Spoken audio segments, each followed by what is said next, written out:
What a doozy boy crew. We're here with another live stream for you, and it's the last live stream of the season regarding Chelsea playing football. So it's the last video here. We're going to be discussing the preview. So let's get into this. Well, the intro, and we're going to discuss it. We're also going to discuss transfers. We're going to open the lines, get everyone to come in and have their say. So let's get into it right now. Let's go.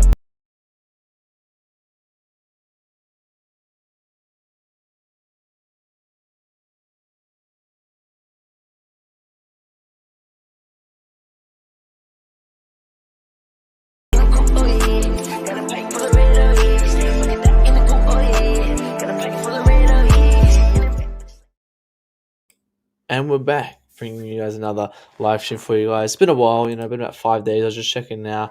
I've been a bit busy. It's been on other streams, but haven't had the commitment to just sit down because I last stream at this time, and this time I get quite busy. But yeah, other than that, it's gonna be the last stream of the Chelsea football season. We're ending, but we're coming to an end. There's obviously gonna be the transfer streams and like the recap of the season and all this and that, but this is the last official kind of talk about the game. This is the preview. Watford's going to be the last game, and then we go into a new season a couple months later. So, and it's an interesting one, Watford. Because obviously, us and Watford, we're two teams who aren't fighting for anything. Valuable, nothing. Strong and what fighting for first place out of relegation. Nothing big. So we're both fighting for nothing. And ultimately, I just want the season to be finished with. And we'll discuss that. In depth at the end of the stream. We'll kind of discuss why a lot of Chelsea fans are kind of like this. Why we want the season to end. And I think everyone kind of knows the answer to it. But let's talk a bit of admin stuff. Obviously, Chelsea Watford tomorrow. Obviously, one of my time, which is nice and early. Obviously, is Dennis still at Watford? I swear I saw some posts today that he's at Club Brugge. It's like him doing the Ronaldo thing. Oh no, he's still at Watford. I don't know. I saw something. I don't know.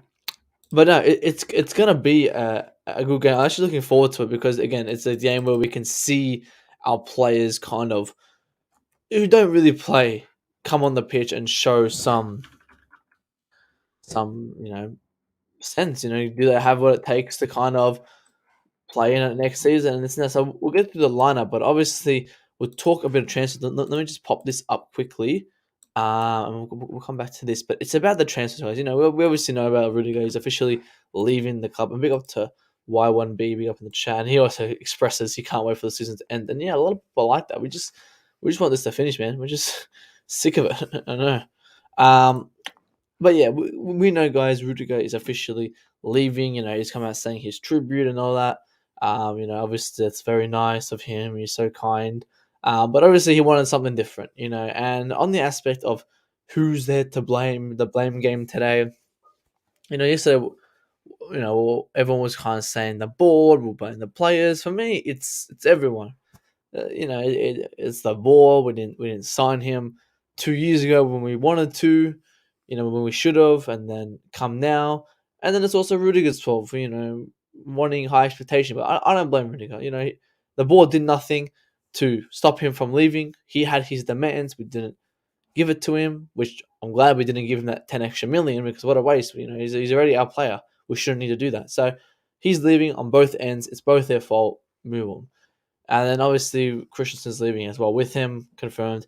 Nothing from him, no goodbye. Maybe he might say after the Watford game, but I doubt it.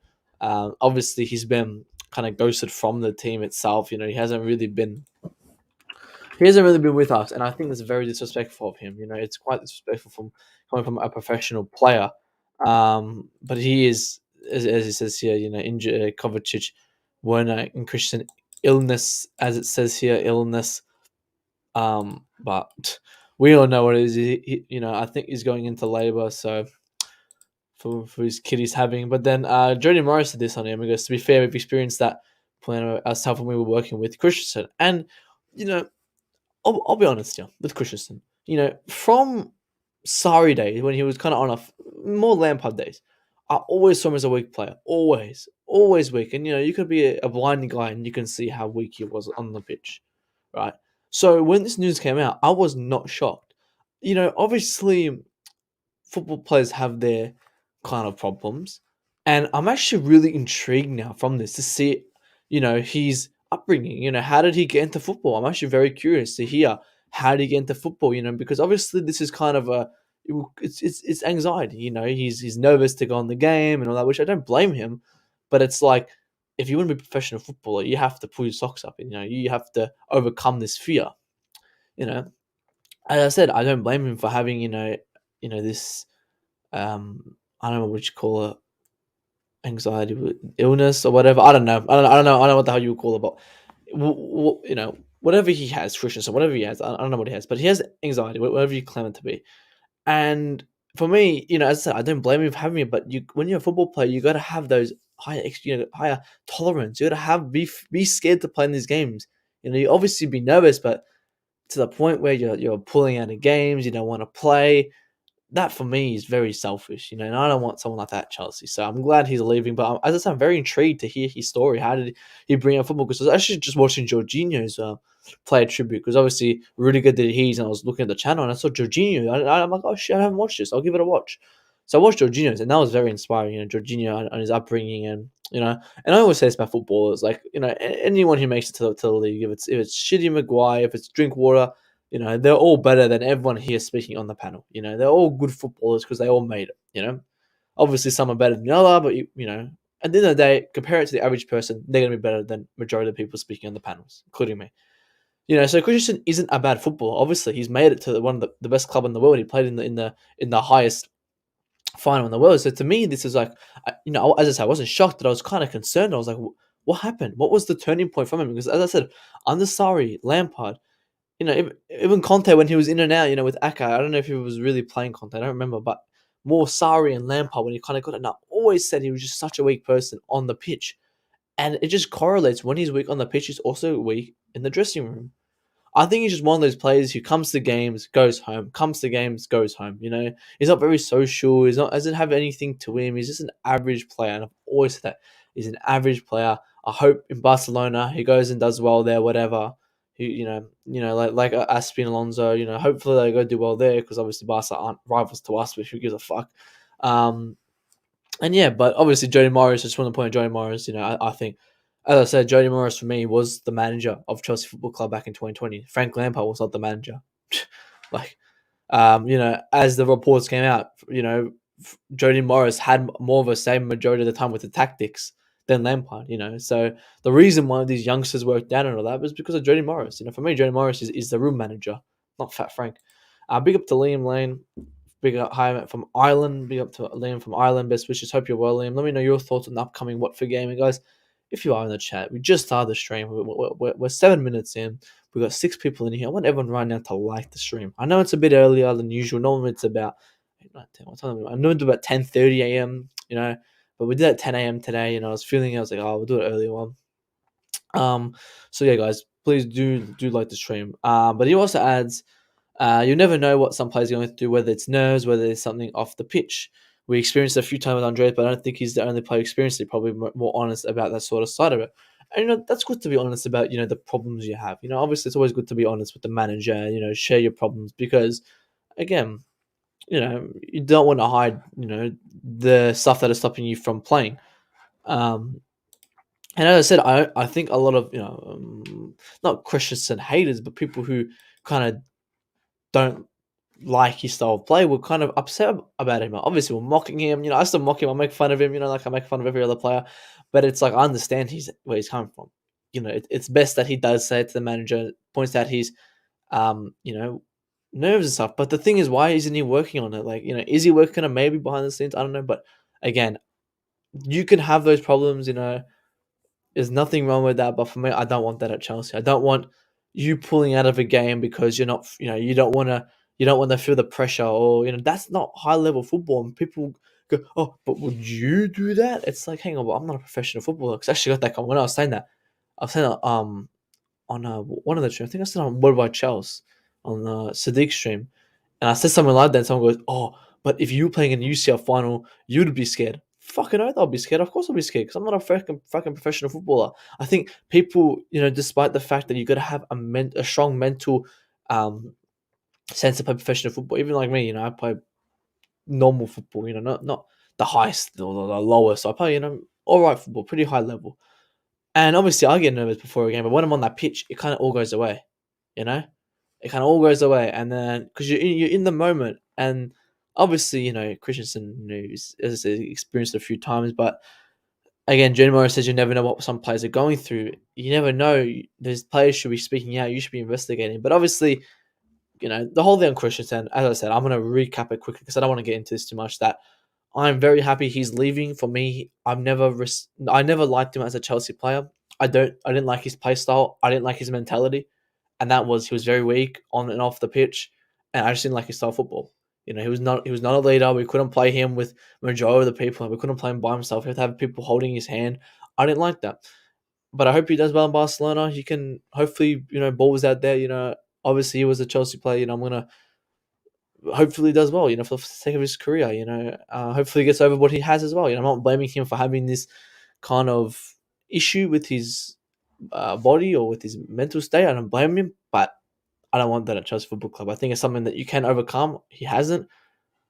Unfortunately, it's just life, man. Like if you're not good enough for this team because of this, it's like, oh, but that's discriminating. Blah blah blah. If you're not good enough, you don't have the mentality for it. It's best to move on, and he's doing that, which is good. Liam says just play the players that haven't got much games. Kepa definitely, as it might be, his last. Now, for me, we'll get back into Watford now. We'll get back into Watford now, and obviously coming with that, like it's gonna be very. It's gonna be a massive window. Like this window is gonna be absolutely massive. Actually, let me just pull up that Kepa statement from Thomas. But it's gonna be a massive window, and this game, this game is really gonna show, like, not show they're made for this team, but it's kind of gonna give an indication of how some players play. Let me zoom on that. Oh my days! Come on, there we go. Tusho says here. Oh my far out, but I'm sick of this computer. Hi, Harry, two screens. Tusho on Kepa's future depends what he wants to do, what his plans will be. I know for sure Kepa is not happy about the situation, and he deserves to play more, and he can be a strong number one. That was from Tusho. As I said, Tuchel's disrespected Kepa this whole season, and that's the only thing I'm very upset. Not just Kepa, it's Ziyech and Chalobah, and for me, I did not like that from Tuchel. I'm gonna criticize him where it's due. Like don't get me wrong. Like, obviously, he's the best manager. I'm gonna put obviously him in front of the players. Like I'm not too sure this that, but I'm gonna criticize him for what he's done wrong. And in my eyes, I think he's disrespected some of the players, including Kepa. Like Kepa, I get it. Mendy's the first keeper, this and that, but when you're having a keeper playing in such good form, Kepa was killing it. People don't remember in January when Mendy went to AFCON, Kepa was playing those three Premier League games. We played Tottenham, we won 3-0, made a fantastic. Remember the Harry Kane offside? Who who forgot the Harry Kane offside from Kepa? Like, obviously, everyone's forgotten about that. Let me actually bring that up because that for me was like I was like wow. Because I've been supporting Kepa since he came from Sarri. I've been very very how can I how can I? I've been very like what's the word? What's the word for it? Very honest about Kevin. It took me fucking ages to think of that. Far, I'm so tired. It's one of those days. It's a bit long. Um, but it's I've been very honest with him. And back in under Sari, I was very very supportive of him. I think that substitute that he did, I was very upset at the time. But then afterwards, and obviously I wasn't on in channels, like I didn't say anything. But I was always supportive. I really liked him because I think he was a really good keeper. I think that price tag was just too much. And obviously, if I made fun of him on the Lampard, I wasn't even making fun of him. As I said, I make fun of all my players. I was calling. If you go back to one of my Instagram posts, I was like, but by the fingers of Reza Balaga, like I was making fun of him. Like, but the honest aspect is, Lampard killed him. Lampard, I absolutely hate Lampard. He killed half our players. He's probably the reason why Rudiger didn't resign. I'm joking. That's what people were saying. But for me, again, Kepa is a fantastic keeper. I'm not saying he should be the first keeper for Chelsea. We have Mendy. Mendy is a fantastic keeper. However, when Mendy was doing this bad form, Kepa never got his chance. And for me, he deserved his chance. And for me, he didn't show any negativity when he was starting. And let me bring up this clip that he did. Okay, look at this. Kepa, good pass, didn't get there in time. He comes up, he holds up, and puts him offside. Everyone's forgot it. I bet you everyone's forgot about this. Look, so he comes up, the Honda him offside, and because and obviously really gonna make that one player back. So this is you never see this from Edouard Mendy. You'll never see this from any keeper. Look how he does this here. Look at that misplaced pass. Okay, and I always say this. I always say this. You can go back. I've been saying this for years. It's not the mistake that I'm upset with. It's the reaction to the mistake I will be upset with. And look at his reaction to his mistake. You can blame Kevin. Look, you let me know. You let me know where if any kid would do that. You let me know. Like that's unbelievable. And obviously, when that happened, I was 24/7, 20 about it. I was oh my god, because no one spoke about it. No one spoke about it. It's embarrassing. It's just double standards. Big up Tobago. Chat. Hope you're well, Tobago. Hope you're feeling ready for the next game coming up. Let me know your thoughts on the Watford game. Let me know thoughts on the Christensen cap and all that situation. And he says, I'm glad the season's ending. Also, get their new owners in. We need the rebuild 100%. 100%. And this rebuild is going to be the biggest rebuild we've ever had, probably.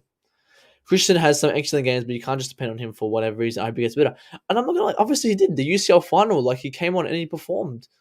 And I don't know who said that. I think I don't know who said that. Someone said this. And I was thinking the exact same thing. It's when you get nerves, right? So say you're going parachuting. You're not going to be nervous when you're parachuting. It's the leading up to the parachute. You're going to be you're going to have sore stomach. You're going to be your butterflies. You're going to be nervous. You're going to be anxious. That's when you feel nervous, right? But when you're in the sky and you're on the what's it called paragliding. I don't know what's skydiving. Sorry, again, guys, the brain fart number 3. All right, it's been 17 minutes. But when you're skydiving and you're in the air, you're flying, the nerves go away. Everything is gone because you're enjoying the moment. You're in the moment. And for me, that's the situation with Christensen. So hence why the UCL final, he knew Christensen knew he wasn't going to start the UCL final. So he didn't have to worry. He wasn't nervous. Getting him on that bench, he didn't think anything of it. He was in the moment on that bench. When he realized the sub, he didn't have his 4-hour overnight nerves and all that, and that he was ready for it because it was just in the spark. And that's the difference for me. Is the difference between being nervous 6 hours and being nervous for 60 seconds. Like he was like, it was just sure he goes, shit, I'm coming on. And the brain doesn't think of nerves, it thinks of shit, I'm ready in the moment. Yeah, I am. Yeah, Australia today, election day. I'm good just having a cold weekend here, more rain. Oh, yeah, winter's here as well. Mendy would never done what Kevin did. And I'm not saying that Mendy has to do this or Mendy has. Of course not. I'm just saying, just look at the intelligence from Kep and what he does, and it just goes unseen. It's embarrassing. Never gets. I only knew through Twitter. I'm not sure, Bobby, but guys, make sure, guys, put the bell on right now, guys. Everyone, put that bell on right now so you get updated. Because I don't get updated even. Like I have obviously my main account. I never get updated from it, so I'm not sure why, guys. So do make sure to turn the notification bell on. Share the stream so everyone knows we're live, guys. That's why I always put a Twitter. I tag some people because I know I don't get notifications. Deserve more game time, especially Mendy form. And Mendy's form, obviously I'll go around, you've probably seen, go on Lewis, I make fun of, and all that. But like in all seriousness, like Mendy's been shocking. And for me, coming in the window, I think we shouldn't force Kepa out. If an offer comes, if he wants to personally leave, that's all for it. I'm all for it. But I wouldn't force him out. I wouldn't force him out through that door. I think Kepa should decide on his own. Because again, he wants Spain #1 keeper. He 100% can get it. De Gea's not in the squad anymore. Raya's garbage. Who's the main one? It's the guy from Leon, I think. Spain national team. So let's say Iceland when they won 5-0. Who's in goals here? Simone, that's his name. Simone. And then there's like this 20-year-old keeper, Barcelona keeper on the bench. So it's like, no. So it's Simone. And I think Simone's quite good. I don't think he's the worst keeper, but I do think Kepa can easily get it. That's why he wants to fight for that spot.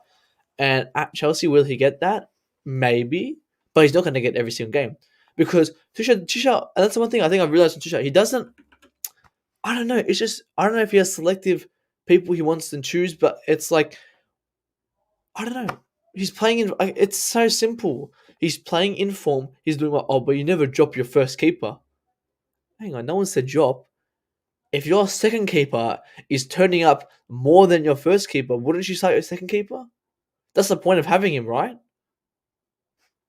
Like, I don't get it. I really don't get it. I don't get what Tuchel was thinking. I really don't get it. It's quite embarrassing to me as well because again, he did nothing to deserve um what he he got nothing. He didn't deserve to get dropped.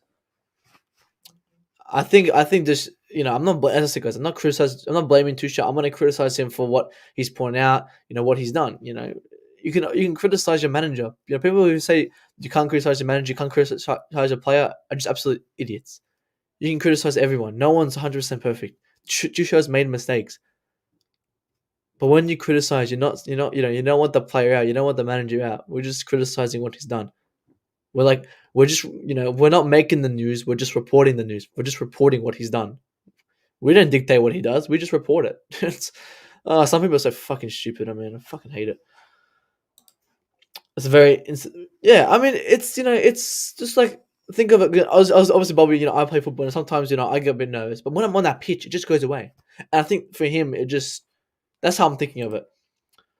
Yeah, it's interesting. Yes, I'm saying he gets he suffers from anxiety, and obviously, as I said, Bobby, there's nothing wrong with that. However, the realistic standpoint is, I don't want someone who is so anxious before a game that they turn up to what they don't expect. That's a realistic standpoint. No one will want that, but people just try to hide it. Like, oh, but this is obviously anxiety is a bad thing. It's not something we wish upon players, but unfortunately, some people do experience it.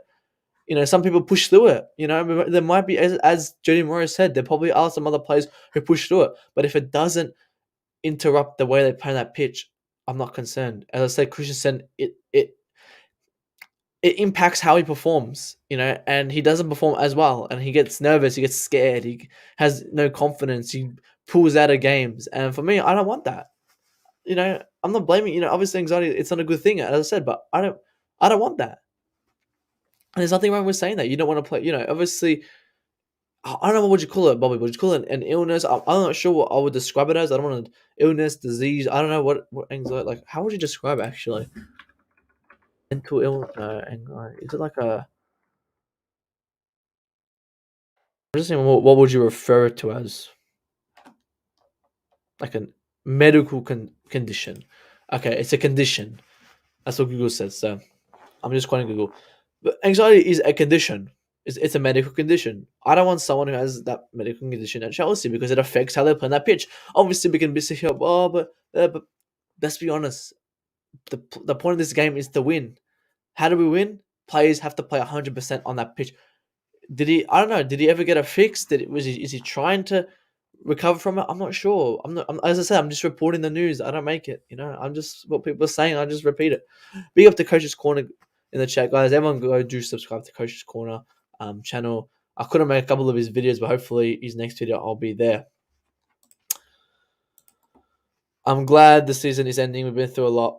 The fan base, yeah, we've been through too much. Losing Kevin Summer hasn't happened. Then we have a exactly, and that's the thing, right? As I said, that's why I wouldn't force him out. If he wants to leave on his own terms, I'll be, I'm not going to be happy with it, but I respect his decision. Hopefully, he makes it in the Spanish squad. But again, if we get rid of him, we have to go buy a second keeper.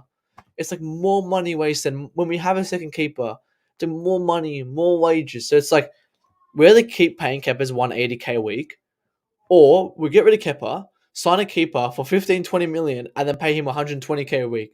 It's like, what's the logic there? I don't know. It's so stupid. But I don't want better. Again, I would rather Kepa than Bettinelli next season. Like, any realistic person would want Kepa over Bettinelli. And does he miss a game as well? Maybe the pressure might not affect him exactly. And that's why I was saying that just before. I'm very interested to see number one how he grew up playing soccer, like his story. Like, did he suffer from this when he was a kid? Did he, I don't know. Like, I'm very interested, and I am intrigued to see how he plays at Barcelona.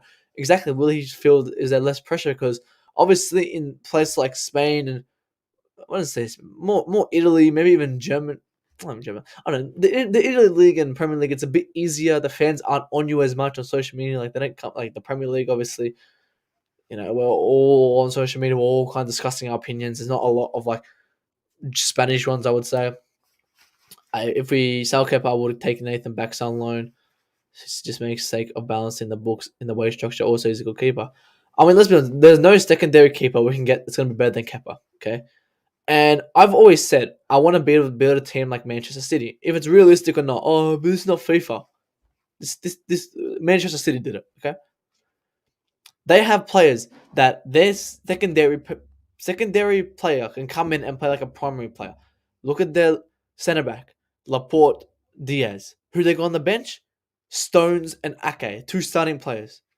Look at our keeper position. We can get Mendy, who comes in and Mendy's injured. Well, if Tuchel wants to start the fucker, and we bring in Kepa. It's like that's what I want. I want two starting players in my team. I don't want someone who's experienced or who's learning or like. I want that. Obviously, I want that. But like in certain positions, I want the realistic is you want players who are the best they can be. Obviously, we want those developing players to develop into the team, and we can have them say right back position, right wing back, a cover for James. We can get a loanee for that, or Brozier can come back in and play as a secondary striker. So there's obviously those aspects that I look at it as, say, example, people want Perisic. Perisic is not a developing player. He's kind of a finished player. I'd rather a Cucurella, who's already had a Premier League experience. He won Premier Leagues of the season for Brighton. You can say all you want, but Brighton's a decent team. He can play left centre back. He's played that for Brighton. He can play left wing back. He's played that for Getafe, Barcelona. He played that there. If we need to force him, we can force him on the right wing back if we need it just for one game. It's like, so for me, that's a player you would something want. Yeah, I agree. We don't want these crazy wages, but it's like, let's think, as I said, let's think of it. If we want to sign an actually good keeper, we're going to pay 15, 20 million, and that's just kept his wages for the next 2 years, 3 years. So it's like, we're just wasting the money at that point. Tuchel's not doing that with Mendy. Unless he played bad, which exactly. And exactly. So like again, I would always keep him up for that backup just in case Tuchel realizes, oh shit, I'm playing a shit keeper right now. What the hell am I doing? Hopefully, he wakes up and he realizes. He looks back at the season and goes, why did I do this?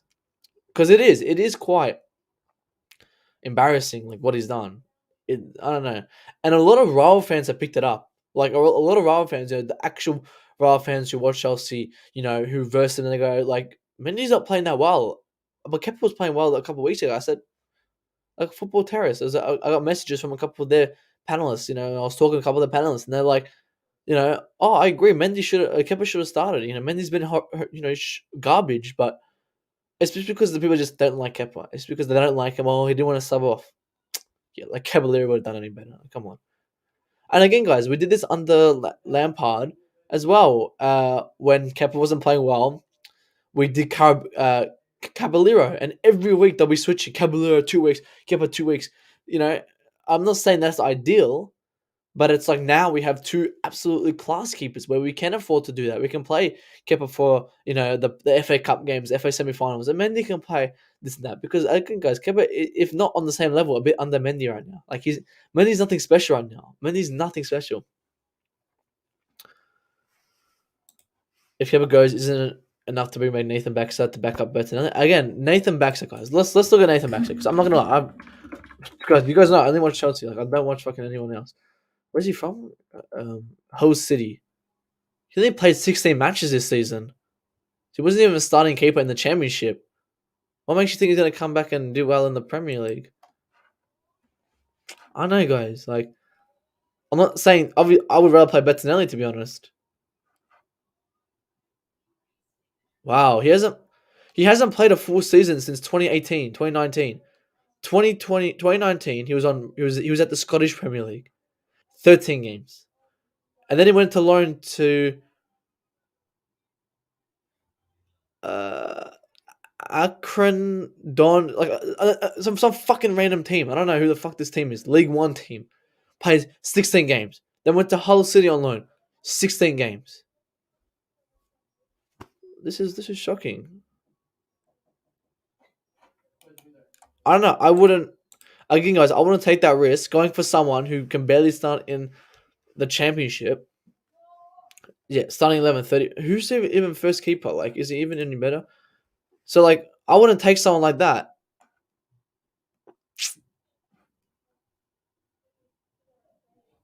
Um, is Harvey? Is it maybe it's injuries, guys? Hang on, let me not jump to the conclusion. 17 goals. Cause fuck me. How do I check injuries? Nathan Baxter. Guys, it's all like the stream as well, guys. While I'm searching this up, I can't see chat right now, guys. So everyone, do like the stream. Let's all share it as well, guys. It's got 10 people in here.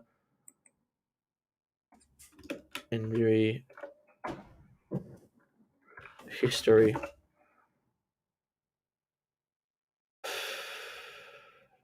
No, he hasn't been injured since 2019. I don't know, guys. What would you guys do with that? A player who can't start in the Scottish League, can't start in the Championship, and you want him to come in as a secondary keeper? Nah. I'm 23. That's why we have Bettinelli. Bettinelli's that player. You know, why would we get another Bettinelli? He can't even looks like Bettinelli as well. I'm not gonna lie. I wouldn't get someone who's the Amira Bettinelli. Like there's literally no point. Who's the starting keeper then? This guy's a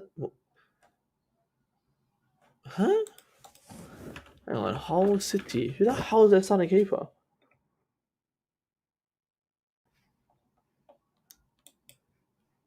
Matt Ingram. Oh, I've heard of this guy before. I swear.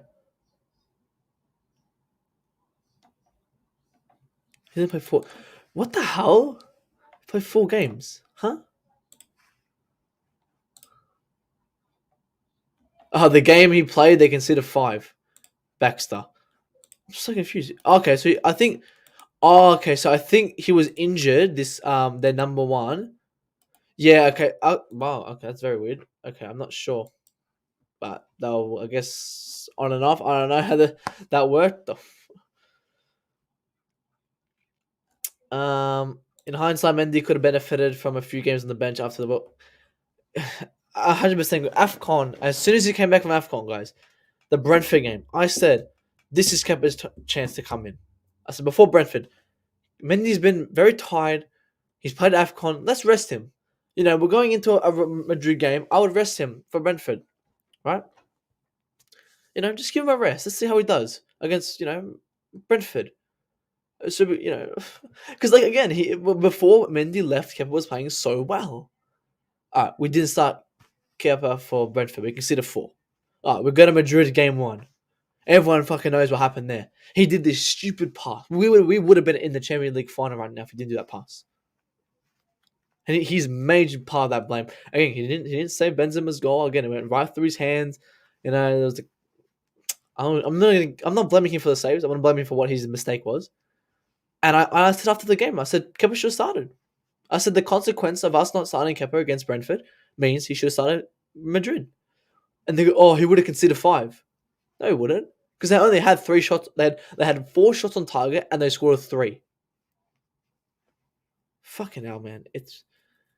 I don't know, it's just the stats and the eye test speaks for itself. Like again, it just showed, and then we get a Madrid game 2. He wasn't any better. Then we went to I think Burnley. I don't know. We did something else, and he was still shit. And then come like April, he was like he was stable. He was still shit. May he comes, he was up and down, up and down. One good save here, but 6 mistakes here. He's just been all over the place. Nick Pope, again, I wouldn't mind a Nick Pope, but um,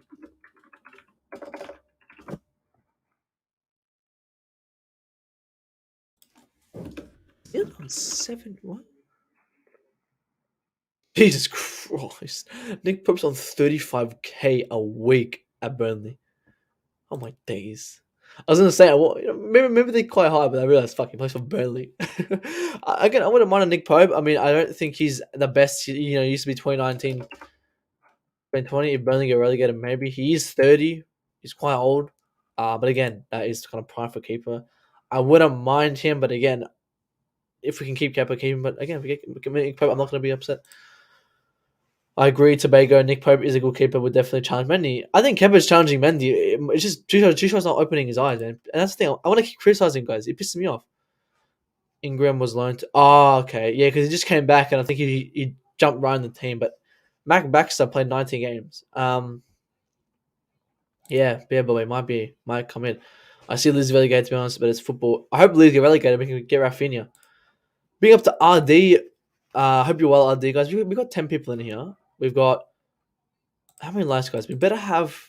Okay, I've got a minimum. We better have 10 likes. But I want everyone to like right now, guys. So I want 15 likes right now. Guys, I want 10 likes. All right, everyone right now. We got 10 people in here. Minimum 15. But I want to hit 20 by the end of the stream. If you don't hit 20, Chelsea's not going to win. Am I Pulisic in or out? For me, I'm Pulisic in. Because again, let's be realistic. I want a whole new attack, but we're not going to get that. So come summer, Werner is going to leave. We can't get rid of Lukaku. I wish we can, but it's not going to happen. So the attacker to leave is Werner, and we bring in Usman or Rafinha or both, and then we can maybe remove Ziyech or something. But I love Ziyech so much, man. I can't believe I have to say he has to leave. But yeah, Ziyech again, another one has to. But I'm Pulisic in. I think he's still young. I'm not sticking up for him. Obviously, that was a shit save. Shit miss. Fuck me, that was a horrible miss. But he did create some chances the game before and this and that. But we can see an excuse all day. He's not the best winger. He's not the best attacker, but I think he's the best that we have, to be honest with you. He's the best straight. Like, he does dribble. He does what he's meant to do. He dribbles. Our standards are so low for attackers that I'm happy he makes a 5-meter pass. That's how much our standards have dropped. Madison Thursday night. Again, Liam, if that was Kepa, he would have been walking to Lazio by now. Every time. And they go, oh, but he didn't see. He didn't see. He could clearly see. Pisses me off every fucking week. There's just another agenda comes towards, but he couldn't see. Oh, but it was a lot. Yes, obviously it's Alonso's really good fault, but it's the Mendy, the one who, it was such a shit shot. It was nothing. That's why no one talked about his shot, because it was fucking garbage. But no one came out and said, it was a shit shave for Mendy. Like, Mendy should have got that. No. Nick Pope and Ben Kepa a minute. I'll bring up the prime number one. Kepa Hive. Wakanda for, I don't know. What's our Kepa Hive thingy? I don't know. Let's sweet. I don't know. I don't know. I was just seeing some TikTok and people doing it with the thing, and I was like, yeah, we'll just go with that. But big up to Prime here. It says Nick Pope and better than Kepa. I think Nick Pope's decent. I don't think he's better than Kepa, but I wouldn't mind him if we get rid of Kepa and Kim can come in for I don't care. I don't want Nathan Bax or whatever this useless guy's name is. I don't fucking want him. But again, I wouldn't focus on the goalkeeping role. I think we still gotta figure out our attack, our midfield, defense. Keeper's the last worry. We've got 2 class keepers, and we're trying to remove one of the keepers just because he's on high wages. But we have to go buy a keeper for 15 mil and then pay his wages. It's like it ends up equaling out to Kepa's wage anyway. Kepa's go back. Yeah, actually, we went on a massive rant. Oh wait, why did I remove that? But Kepa is going. I mean, I think, yes, I think personally what Tuchel said is, in his own words, I don't want Kepa at this club. I think that's what he wants. I don't think he wants him at this club. It's shown. He doesn't start him when our number 1 keeper is fucking garbage, right? So, again, Kepa wants first spot in Spain. I discussed this back in February. I remember I was with Declared, Coachella, and we were having this massive argument for 45 minutes. My back's killing me. 45 minutes. And I was saying, I don't think Kepa would leave because I think he's been playing better than Mendy. And he deserves a shot. And I said, if he deserves a shot, he's not going to be leaving. But he never got that shot. He never got that shot to come in. And that for me is embarrassing from Tuchel. Again, I'm going to keep saying, guys, it's embarrassing. I'm going to criticize him when it's due. Again, I'm just reporting what he's doing, and I'm giving my opinion to it. I'm gonna report what he's done. I don't create what he's done. I just report it, and it's embarrassing. Kepa deserved the start. Now, will Kepa leave? Probably. If he wants first starting in Spain, and if he leaves, I'm not gonna be disappointed. But the Chelsea fan are gonna realize we're gonna realize next season, guys, when he leaves, how much we miss him. If he played those games when Mendy shouldn't have played, like if he started the FA Cup final, if he started the Brentford game, the Palace game, if he started, and then we're talking about this now, you guys would be like, nah, Kepa should stay. Trust me. You guys would be saying Kepa should stay. If he got the chance that he deserved. If Tuchel gave him that chance, you everyone would be sitting here saying Kepa should stay. Because he would have put on a masterclass and he's shown it before. But if he wants first ball, I think he leaves. Big up to Joe, big up to me. I hope you are well, man. I hope you're well. And he goes, do you like the Leeds keeper, Mielsa? He has a young option who will hit his prime by the time Mendy is done. I think Mielsa, I actually rated Mielsa. I think he's a great keeper. And he is young. Yeah, you're right. This season, he's had a bit of a stinker, obviously. Even the season before, it was shaky. But I remember 20, I think, no, it was 2021 where he was doing really well. He was carrying Leeds. Actually, no, start of this season, he was doing quite well for Leeds as well. Actually, I remember. I wouldn't mind him again if Kepa leaves. But again, it's like, we'll go back to this point. But I know Prime will agree. It's like, we go spend this money. 25 million on a keeper. 15 million. Right? And then we're going to pay his wages. 130 a week, 140 a week. Like, oh, hang on. This.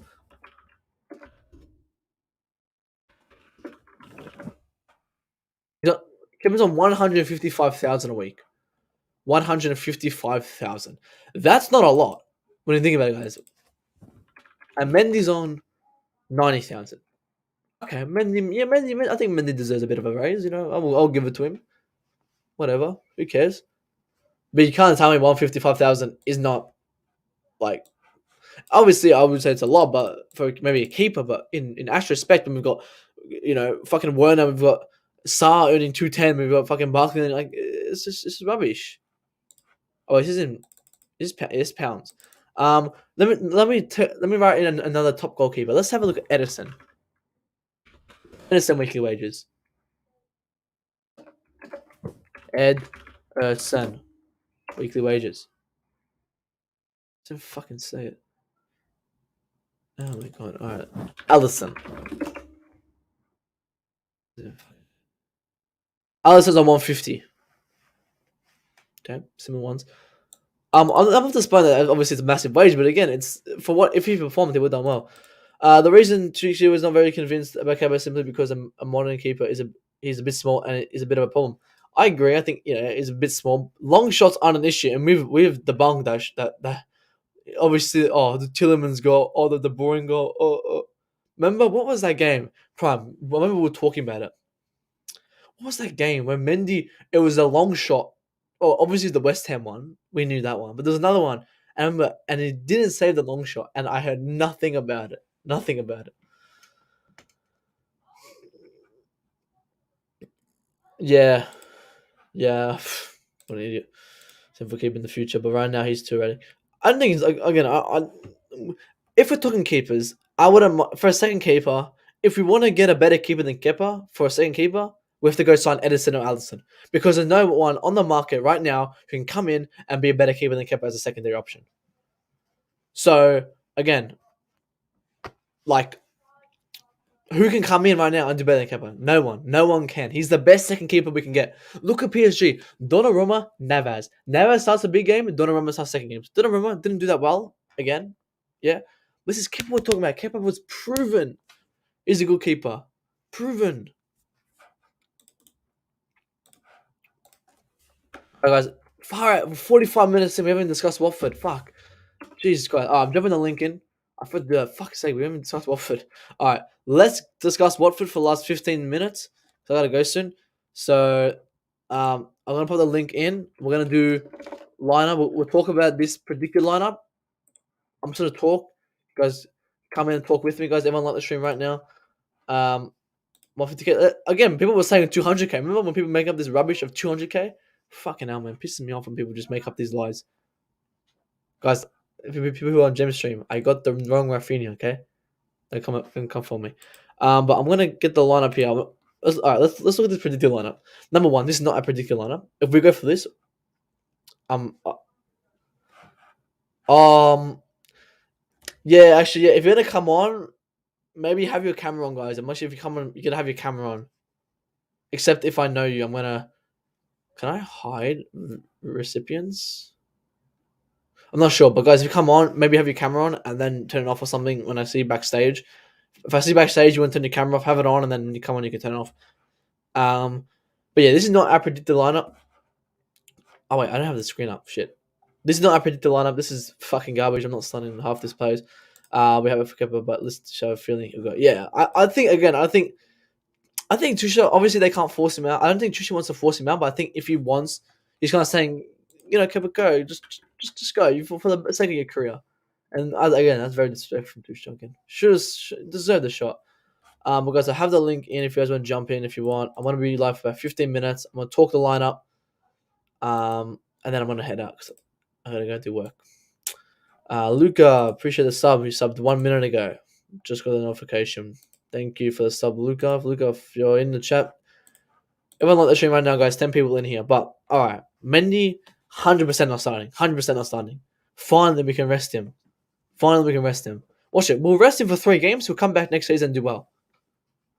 Again, and that's not just the fact that's not because he's tired, because again he has no competition, 0 competition, guys, 0 competition. He wakes up, he goes, "I'm starting today, yay!" Well, 10 other players have to see if they're gonna start. No competition whatsoever. It's embarrassing, dude. Like embarrassing. Backline, I would go Rudiger. I would go Chalobah. I might just go Rudiger, Sarr, Chalobah. To be honest with you, stuff it. Just try it, Sarr. See how he does there, maybe. Left wing back Alonso.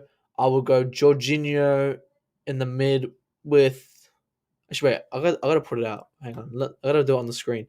We know Timo's out. Kovacic is out. Hudson-Odoi's out, and Bitchinson, Christina's out, and obviously Chilwell out.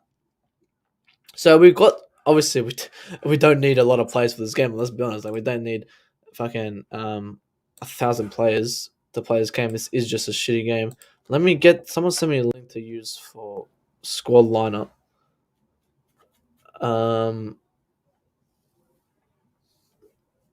Prime, if I'm backstage, just turn your camera on for 1 second and then turn off.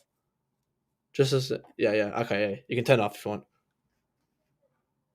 Alright. Got Prime in the house here. Prime, what are you saying, Prime? Let me know. What's your thoughts? What are you saying right now? I'm good. Whatever. Like the season, like I don't know. People arguing about lineups and stuff. Like whatever. The season's over anyway. Like let's just wait until. I don't like. I've been kind of fed up with the players and the teams for a few months now. So I'm just kind of like the season's ending. Let's see what we do in the summer and move from there.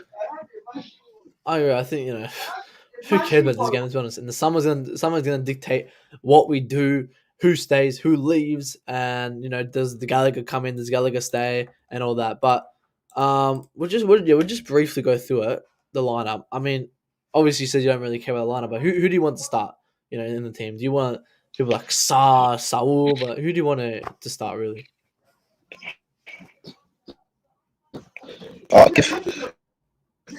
Give games to Kepa and goal at the defense. Chalobah Christensen. Christensen, yeah. Well, you actually start Christina. No, Christina's out. Out. He's still out. Oh, yeah, he's out for personal reasons. Oh, okay. We all know what that is. Fine. Thiago Silva. He played well last game. Whatever. Thiago Silva, really good. Yeah,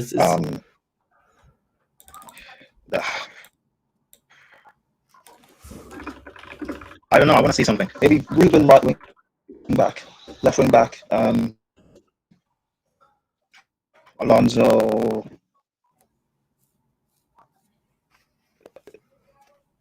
James and Jorginho midfield.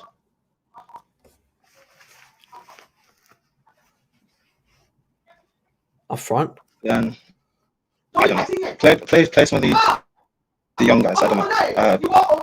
Because Harvey Vale, and the other guy, the cup, whoever his name is. Play the young guys. I don't really like. I think Tuchel said he's going to call up some of the youngsters to come in and play.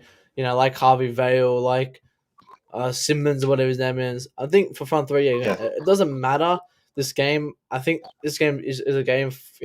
Take this as a preseason game. Just take this as a, who we're going to start here. We're going to start here. And again, maybe knowing Tuchel, he always says, "Oh, I don't take teams lightly." This, that. We still need to.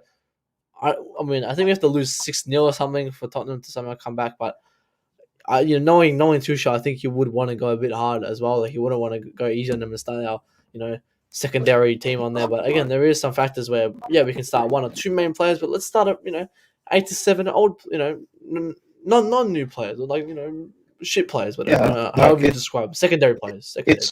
Because there's like it's annoying, man. Like if we got through past Real Madrid, I think we could have beaten City and we could be in the Champions League final, and then we could have been using these last few Premier League games to actually rotate and prepare for the whatever. Like Watford, they're already relegated. Even if they beat us, like I don't care.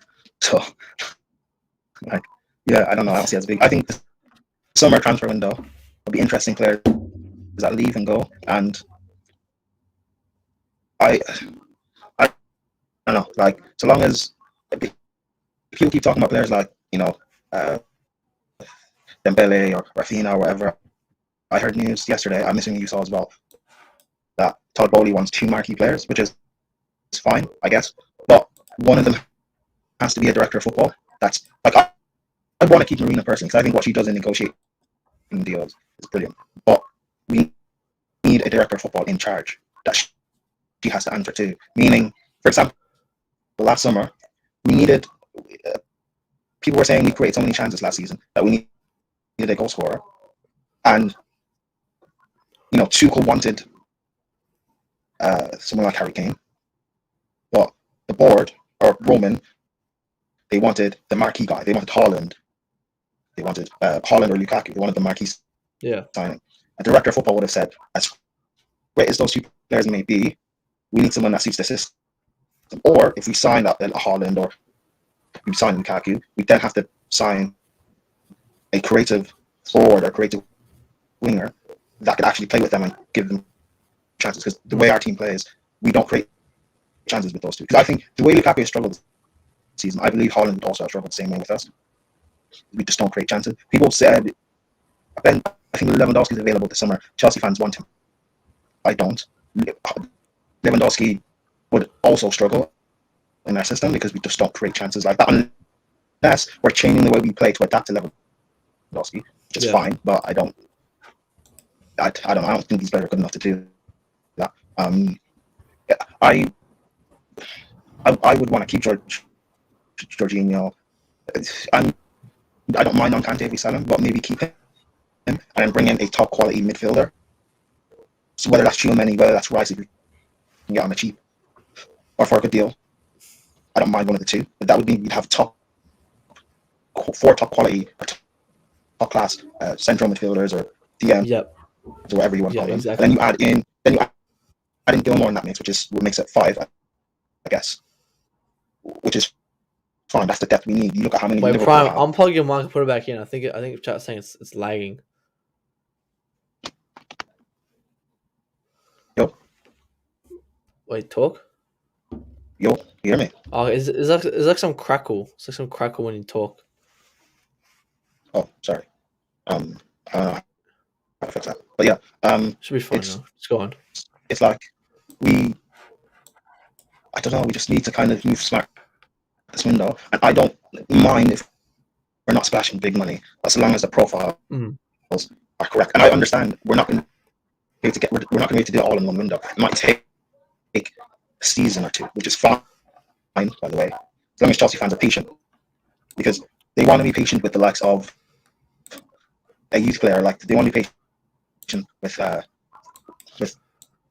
Joel or patient with Chalaba, who hasn't necessarily shown much this season, but a player that we signed for big money that's actually proven themselves in the past, they don't want to be patient with. Like that's what kind of like I understand that. So any players that come in now, whether it's players from our academy, players that we sign that are quality, you have to be patient. Look at City. A lot of players they sign, especially under Pep, they don't do well the first season. Grealish signed for 100 mil, and he's Premier League proven, just like Lukaku. Why does he not get the same treatment from City fans? City signed Riyad Mahrez, Premier League proven, had just won the Prem 2 seasons before they signed him. He went to City and stunk for a season and a half. Liverpool, they signed Van Dijk actually adapted well. They signed Fabinho for 60 mil. He stunk for the first half season. You know, why don't these guys get the same treatment? Because their fans actually stick by their players. Keita has been here 5 seasons now. He's a flop for 50 mil, but Liverpool fans will still back him. Man United will still back someone like Martial, who was signed for like 65 mil and has a Ballon d'Or clause in his contract. But they will still stand by him. Why don't we do that as Chelsea fans? You know, we'll be the first ones within a few months to get onto. We just jump to conclusion all the time. Yeah, to Werner. We'll get onto Kepa for a bad season or whatever. But players from our academy who are still here who haven't. Ruben Loftus-Cheek is 27 years old now. Why do fans still want to keep him in our squad? But yet they want to get rid of Timo Werner, who's 26, and they're saying he's now in his prime and experience. We should get rid of both of them then by that case. Yeah. Which is fine. I don't mind. Mind. Even Kepa, who I like, and Jorginho, who I like. I don't care if we get rid of them, that's fine. But like, I don't know. It's just I think next season is going to be like a struggle. I think it's going to be interesting. But I've been saying this.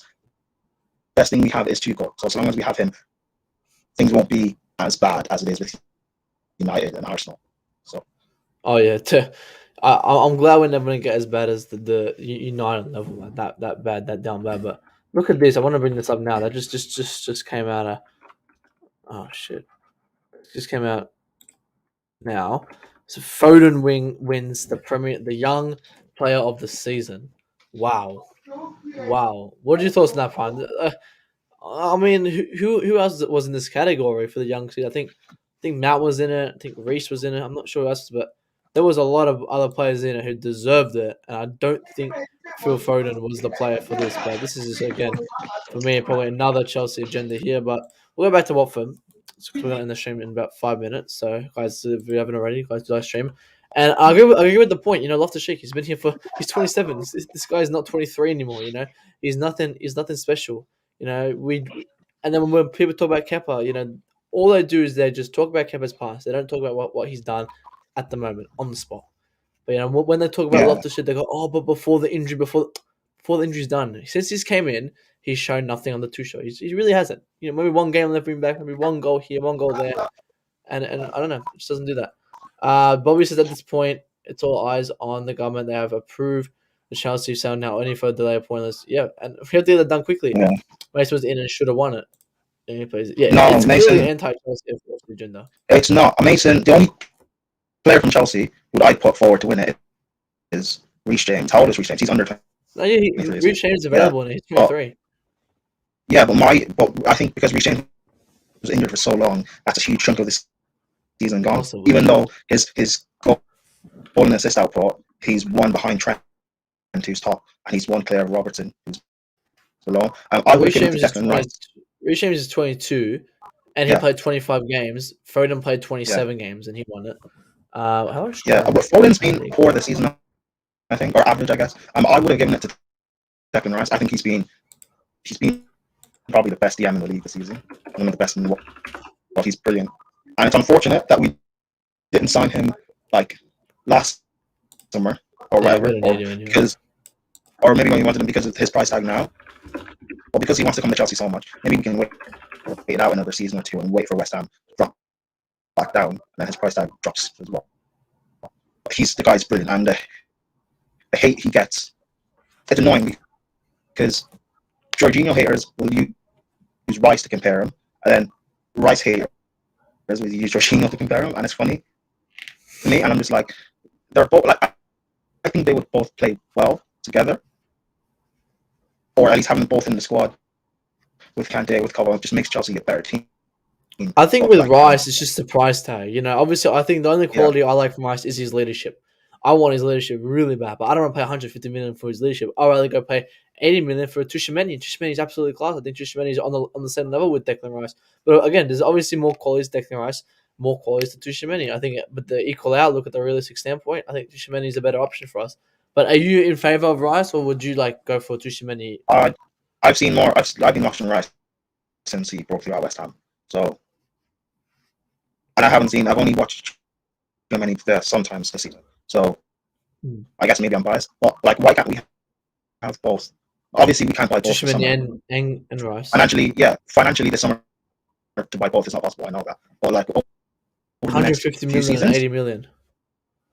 Yeah, but over the next few seasons, even if the years. over the next few seasons, why can't it be in the squad? We have both of them with Kovacic. Maybe. And Gilmore's also at a good standard as well. Why can't that not be a possibility? Why does it have to be, or it has to be Tchouaméni or Rice, or it has to be Jorginho or Kante? You know, you don't see that at Liverpool. It's not Salah or Mane. You know, I see it's not Bernardo Silva or David Silva. It's not Mahrez or Bernardo Silva. It's not Foden or KDB. Like, it's a squad game, and you need as many quality players. Exactly, and that goes back to the point with the keeper situation. You know, that goes back to half the situation. Like even the left wing back, we're signing a 34-year-old Perisic, where we could go for someone like a Cucurella, and that's the same. You know, as you just described with City. But the Perisic one is fine. I don't mind with the Perisic one because I don't mind either. At least it gives us one season. It gives us next season to assess what level Chilwell's at, whether we need a replacement for him or we just need a quality backup and he can be the one starting. It gives us that season to assess, and also it gives us time to assess the left wing backs that are out there and not just splash money again randomly on a Cucurella or whatever when maybe there's a better option for cheaper. So Cucurella is only 30 mil.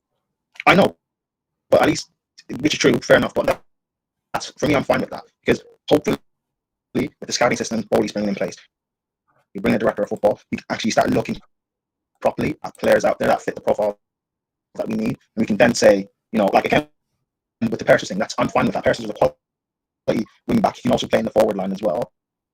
He's originally a winger. Like him staying at the club for a season, I think it's fine. The same with what we did with buying Thiago Silva, coming in for a season or two, experience and leadership is fine. Where we have time to then look at where we can assess and build our defense, the quality defense. I understand, yeah, that's not the worst, but our defenders are leaving. It's one or the other, Cucurella, Perisic. We can't get. If Pep's probably going to sign Cucurella, Pep's wanted Cucurella for 3-4 years since in Barcelona. But I will personally rather Cucurella because again, he can play left centre back, left wing back, right wing back if we need it. He's more versatile. I don't mind Perisic. If he comes, he comes. I don't care. But yeah, we'll quickly get Hassan because you know, with this bloody picture and this name, which I'm gonna keep this comment here so no one can see it. We got Hassan here. Tell us, Hassan. What's your thoughts on the what's it called? The Watford game.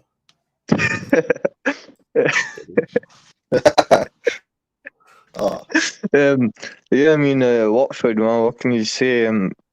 I think we should win it, man. We should play them off the park, but you never know, man, with this Chelsea team. I got a feeling that is this what the predicted lineup is showing? Because let's be honest, man, I just don't think it's going to be that kind of lineup. I think there's going to be quite a heavy rotation here.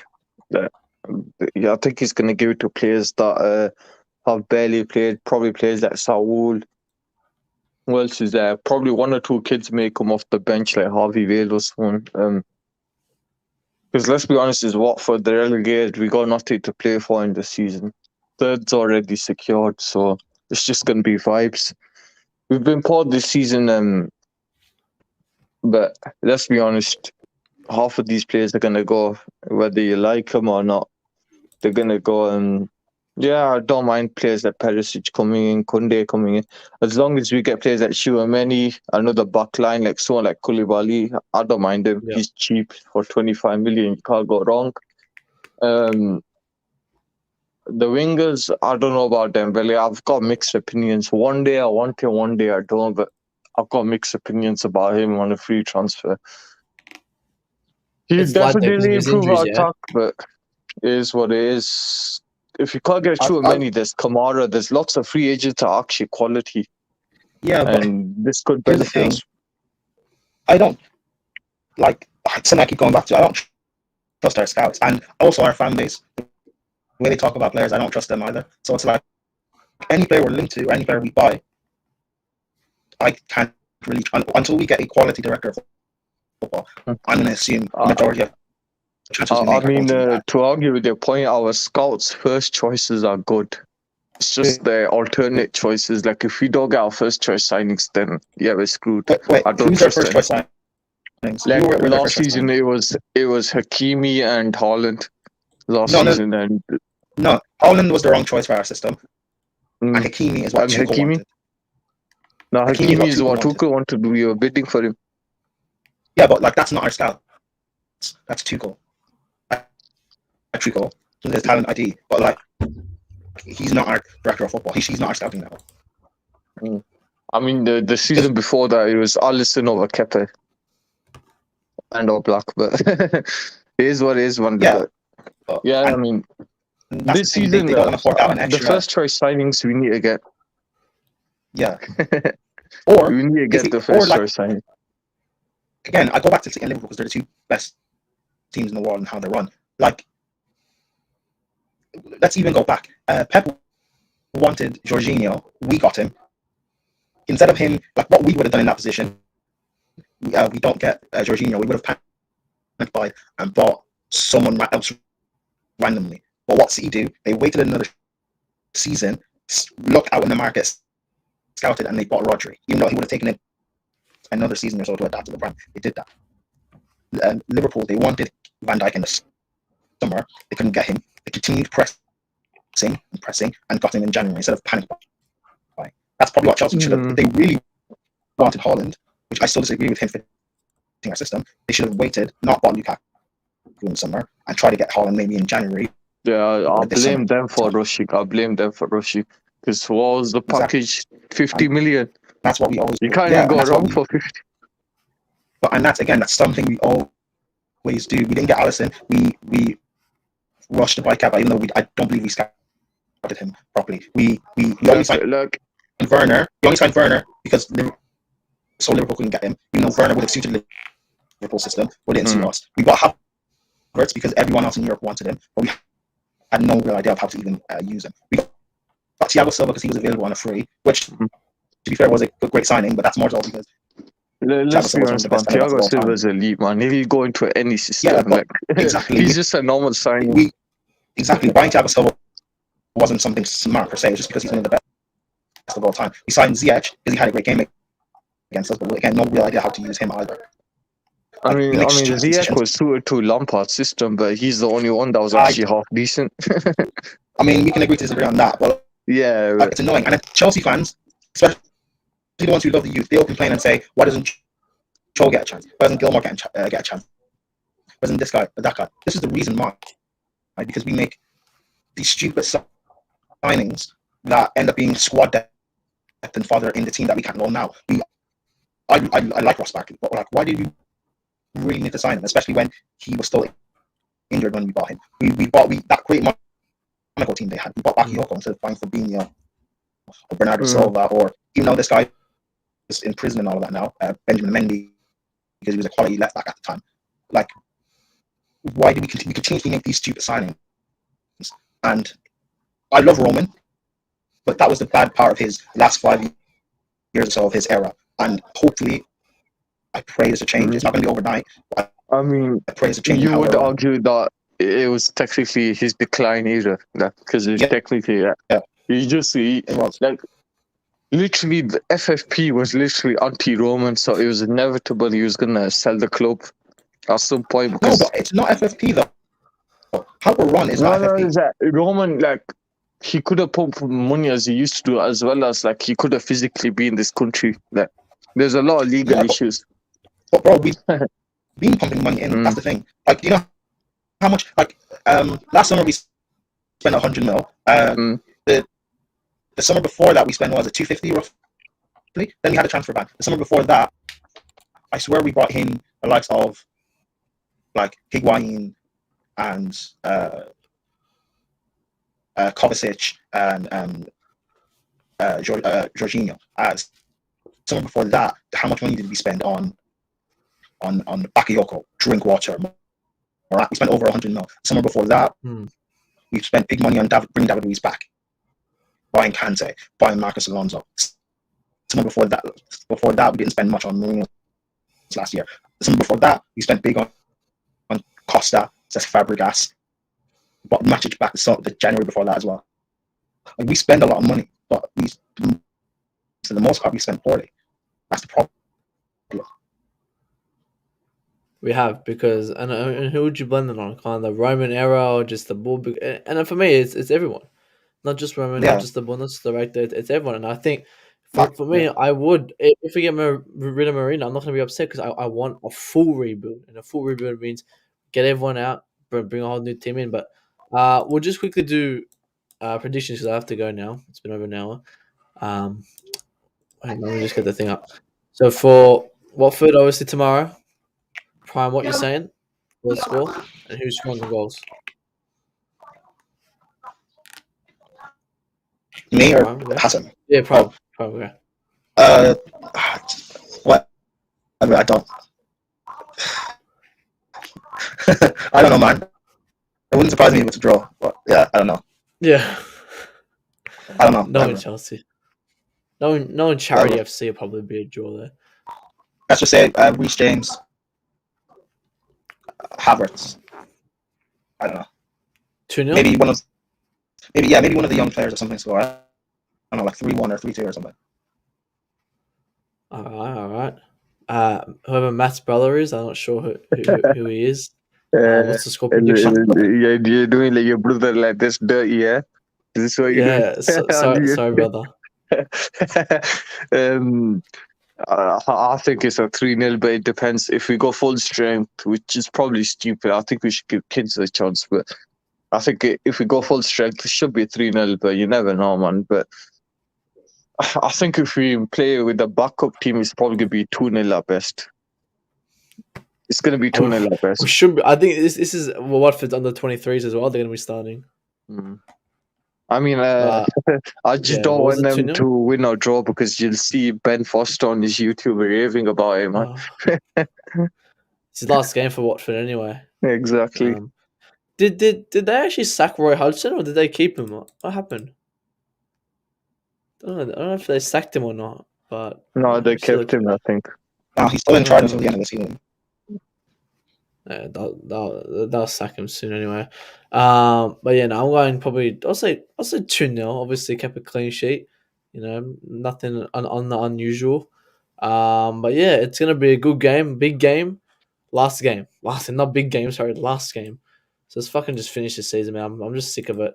But yeah, obviously appreciate everyone joining today. Too many chats, couldn't read them all. But appreciate Prime joining, and whoever Matt's brother is, I'm not sure who that is. Appreciate my brother for joining. Brother, thank you for joining. And yeah, I'll catch everyone on the next stream, which I'll probably do fucking, I don't know, someday, whenever I can be bothered. So take care, everyone. Prime, Hassan, appreciate you guys joining. I'll see you guys in the next stream. Thanks, guys. See ya.